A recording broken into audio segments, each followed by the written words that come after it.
आईचे बोलणे मला ऐकू येत होते, परंतु मी मुद्दामच आवाज दिला नाही. उलट कानावर अजून एक उशी ठेवली, तिचा आवाज ऐकू येऊ नये म्हणून.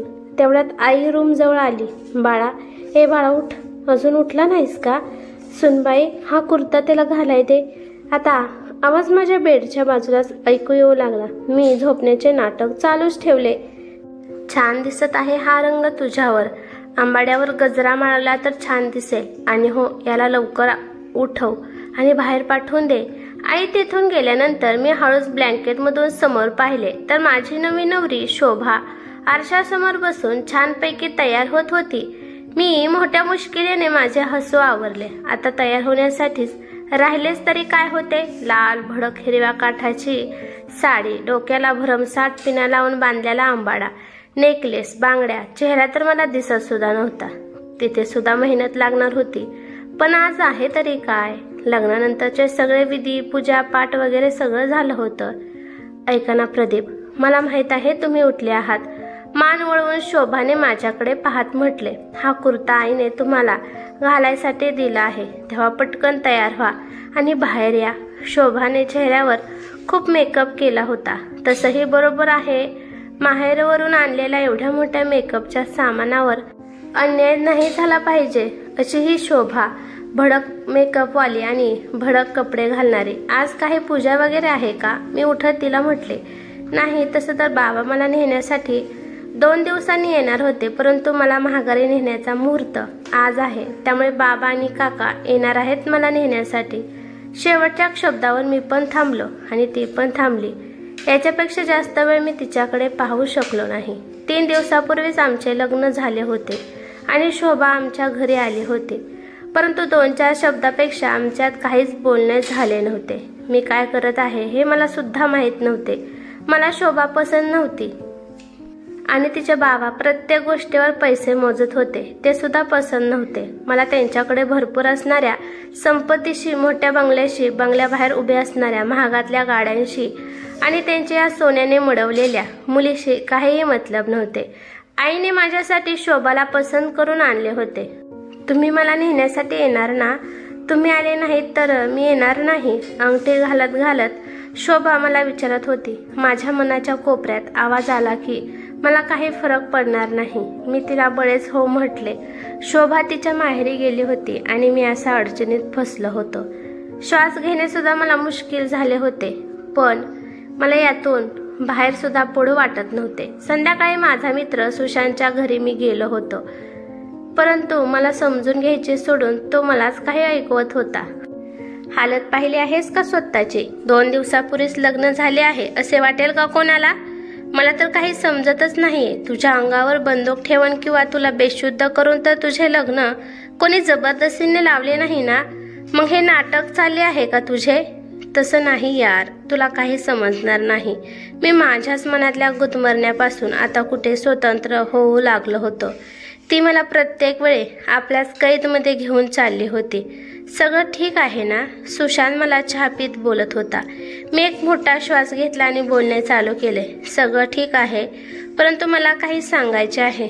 तुला तर माहीत आहे की मी या लग्नासाठी तयार नव्हतो. आई बाबांना सगळे पसंत पडले होते, त्यामुळे मला हो म्हणावे लागले. हो, मला माहीत आहे, सुशांत म्हणाला. खरं तर गोष्ट अशी आहे की मी लग्नाबाबत हा सगळा विचार केलाच नव्हता. मी जो विचार केला होता तसे झालेच नाही. चहाचा शेवटचा घोट घेत माझ्या मनातील गोष्ट शेवटी बाहेर आली. सुशांतने विचारले, म्हणजे तुझे बाहेर काही चक्कर चालू होतं का? समजू सुद्धा दिले नाहीस यार.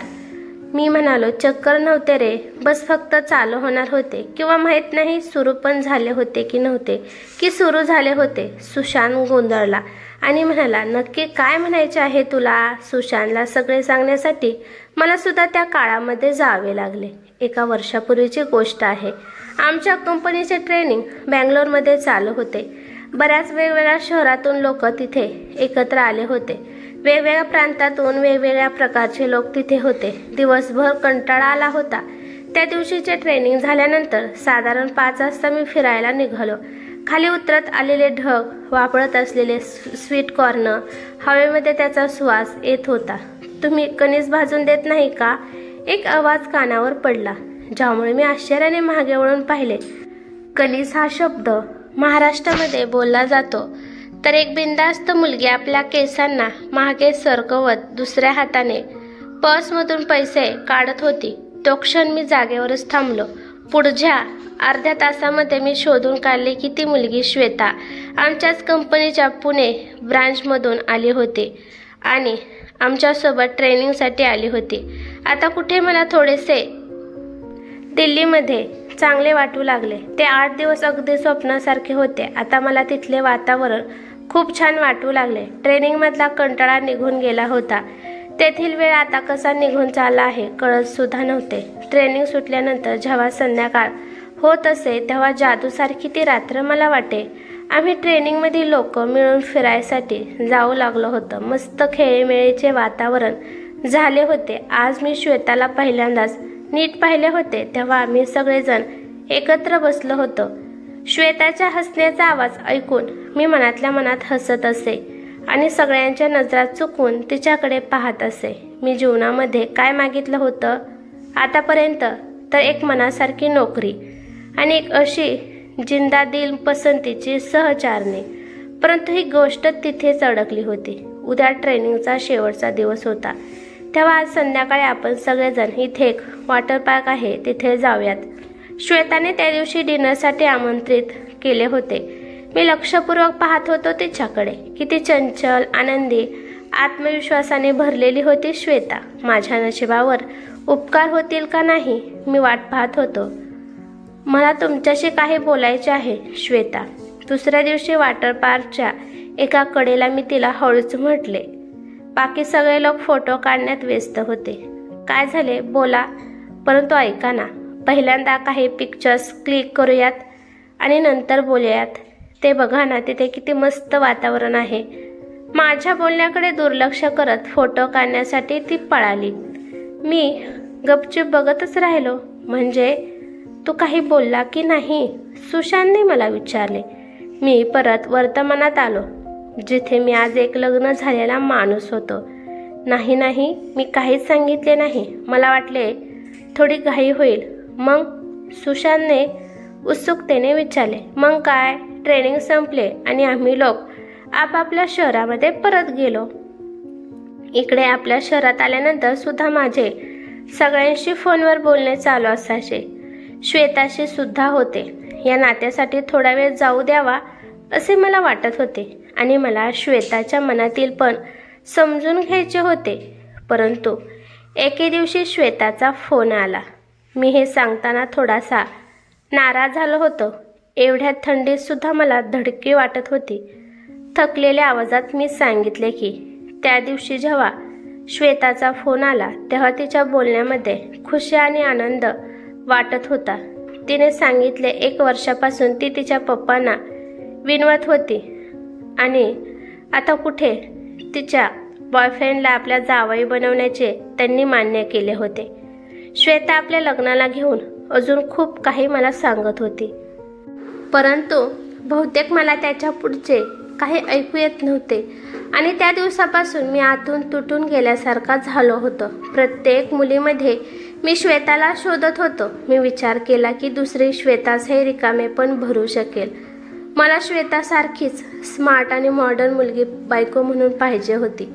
पण माझ्या नशिबात भरपूर मेकअप करणारी आणि चकमकीत कपडे घालणारी मिळाली आहे. म्हणून मी इतके दिवस लग्न टाळत होतो. परंतु माझी आई हट्टाला पेटली आणि या शोभाबरोबर मला लग्न करावे लागले. थोडा वेळ माझ्यात आणि सुशांतमध्ये शांतता निर्माण झाली. परंतु सुशांतने पुढे बोलणे चालू केले. हे बघ प्रदीप, तुला माहीत आहे ना आता काय करायचे आहे, तेव्हा सगळं होईल व्यवस्थित. तुला माहीत आहे का, लग्न हे गुळासारखे गोड असते. हळूहळू ते मिसळून जाते. मित्राशी बोलल्यानंतर जेव्हा मी घरी आलो त्यानंतर मी फोन पाहू लागलो तेव्हा शोभाच्या बहिणीने एक व्हॉट्सअप ग्रुप तयार केला होता. त्याला नाव दिले होते आपले कुटुंब आणि त्यात मला ॲड केले होते. वेलकम दाजी या नावाचा एक मेसेज सुद्धा पाठवला होता. मनामध्ये खूप कसे तरी झाले. हे नाटक करणे खरंच गरजेचे होते का? फोटोग्राफरने लग्नाचे फोटो पाठवले होते. मी लॅपटॉपवर थोडेफार फोटो पाहिले आणि बंद करून टाकले. मला जास्त काही पाहू वाटत नव्हते, मन लागत नव्हते. मी फेसबुक उघडले आणि बराच वेळ श्वेताच्या प्रोफाईलवरच फिरत होतो. 2 दिवसानंतर आई आली व म्हणाली, आज शोभाला आणण्यासाठी तुला तिच्या माहेरी जायचे आहे. तिकडून फोन आला होता तिच्या माहेराहून. आईचे बोलणे ऐकून मी जरासा चिडलो. आई, आता मी ड्रायव्हिंग करत जायचे का? हो, जावेच लागेल. नवरा आहेस तू. निवांतपणे काही घाई न करता आवरून मी निघालो आणि सासरच्या घरी पोहोचलो. मोठ्या प्रकारे स्वागत करून सगळ्यांनी मला आतमध्ये नेले. कुटुंबातील लोकांबरोबर शोभा हॉलमध्येच बसली होती. एकदमच साधासा ड्रेस, ना मेकअप आणि नावापुरते दागिने. अशा प्रकारे मी तिला आतापर्यंत पाहिले नव्हते. नेहमी भरपूर दागिन्याने भारी भारी भरजरी कपड्याने नटलेले मी तिला पाहिले होते. मला हे तिचे आजचे साधे रूप जरासे आवडले होते. आम्ही हळूच एकमेकांच्या डोळ्यात पाहिले तेव्हा ती हळूच हसली. माझ्या मनातील गाठ थोडीशी खुलली होती. दाजी, तुम्ही दोघे हनीमूनसाठी कुठे फिरायला जाणार आहात? शोभाताईने तर काही सांगितले नाही. सिक्रेट आहे काय तुमच्या दोघांचे? मेहुण्यांनी मला घेरून माझ्यावर हमला केला होता. मी गडबडलो आणि मला असे वाटले की शोभाच्या डोळ्यामध्ये सुद्धा हाच प्रश्न फिरत आहे. परत माघारी जाताना मी गाडीत शोभाला स्पष्ट सफाई देण्याचा प्रयत्न केला. ऑफिसमध्ये खूप काम आहे, त्यामुळे सध्या तरी कुठे जायला जमणार नाही. तेव्हा नंतर बघू. ती फक्त हो म्हणाली आणि गप्प बसली. मी आपल्या नजरेमध्येच थोडासा खाली पडलो. मला वाटले होते की ती आता माझ्याशी भांडेल आणि मला विचारेल की असे काय एवढे काम आहे ऑफिसमध्ये, परंतु नाही. ती शांत बसली होती आणि ही शांती मला बेचैन करत होती. शोभा काहीच तक्रार का करत नाहीये? शोभाला आता इथे येऊन जवळजवळ 15 दिवस झाले होते आणि मी खरंच इमानदारीने सांगतो की या 15 दिवसात मला एक दिवस सुद्धा ते काय म्हणतात ना, स्पार्क हा आमच्या दोघांच्या मध्ये आलाच नव्हता, जाणवलाच नाही. त्या भावना आल्याच नाहीत. लांबून पाहिले तर सगळ्यांना सगळे काही चांगले वाटत होते. शोभा घरात सगळ्यांबरोबर मिक्स झाली होती. आई बाबांबरोबर तर तिची खूप चेष्टा मस्करी चालत असे. एकंदरीत घरातले वातावरण खूप आनंदी होते. परंतु आम्ही दोघे फक्त औपचारिक बोलत होते. शोभा जरा बोलायचा प्रयत्न करत होती, पण मला काही बोलू वाटत नव्हते. ही साडी मी ऑनलाईन मागवली आहे. भीती वाटत होती की कुठे फाटलेली वगैरे येऊ नये. शोभा उत्साहाने साडी दाखवत म्हणाली, पण मी अतिशय रुक्षपणे बरं ठीक आहे म्हटले आणि बोलणे बंद केले. त्यावेळेला मी फेसबुकवर श्वेताचे फोटो पाहत होतो. तुम्ही अशा प्रकारे का वागता? लॅपटॉप बंद करा, मी तुमच्याशी बोलत आहे. शोभा डायरेक्ट माझ्यासमोर येऊन म्हणाले. मी एक नजर श्वेताच्या फोटोवर टाकली आणि त्यानंतर स्क्रीनच्या मागे उभी असलेल्या शोभाकडे पाहिले. बोल, काय म्हणत आहेस? ऑफिसचे काम करत आहे, करू का नको करू? थोड्याशा रागाने मी म्हटले. ती म्हणाली, मी तसे म्हणत नाहीये, जाऊ द्या, काही नाही. आणि शोभा साडी घेऊन तेथून निघून गेले. हे असे क्षण होते.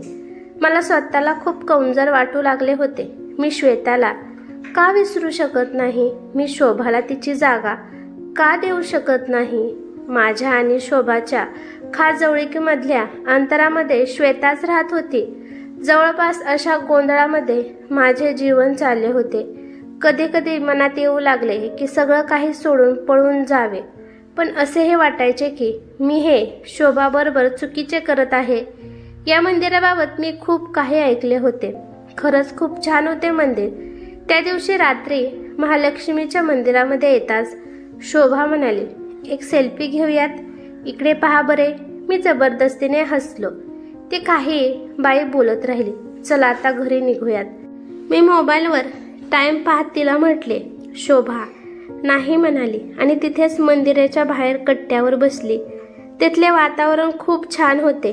फुलांनी सजलेली दुकाने आणि मंदिरातून येणाऱ्या घंट्यांचा आवाज. मी तुम्हाला त्या दिवशी सुद्धा विचारले होते, तुम्ही मला माझा इतका रागराग का करत आहात?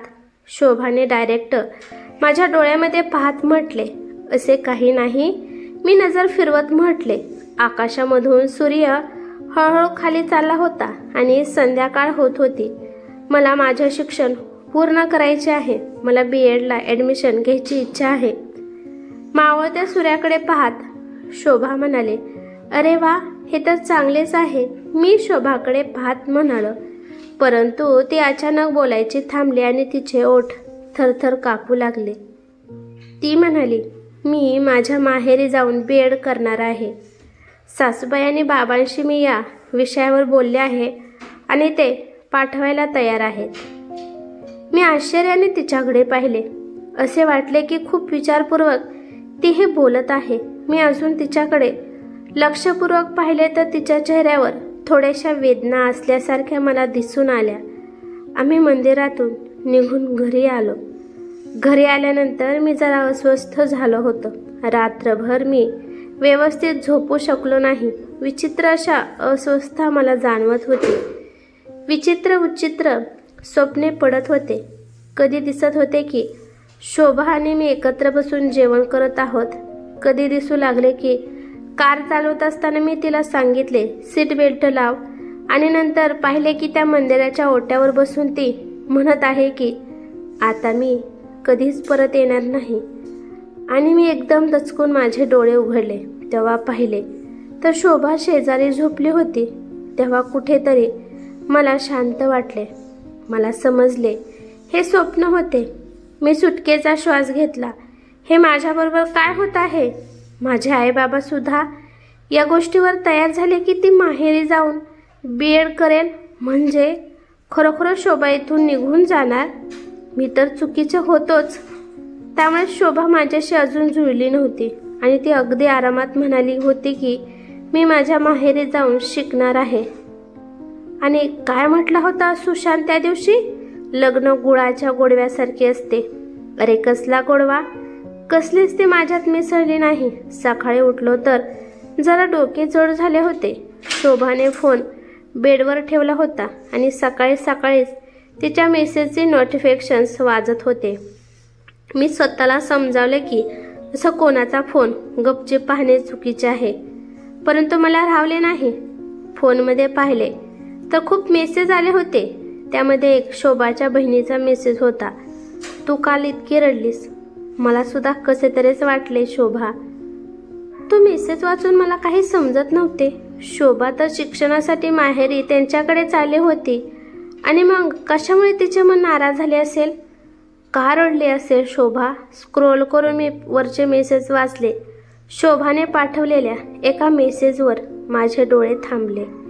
दीदी, मी यांना सांगितले की मी माझ्या माहेरी जाऊन BEd करेल, तरीसुद्धा यांच्यावर काही फरक पडला नाही. हे तसेच माझ्याकडे पाहत बसले की जसे नेहमी माझ्याशी वागतात. हे राहू शकतील इथे माझ्याशिवाय अगदी निवांतपणे. हे काय लिहिले आहे? मी माझे डोके धरून बसलो. तिला समजत नव्हते की मी तिच्यापासून वेगळे राहू इच्छित नाही, परंतु मी किती मूर्ख आहे.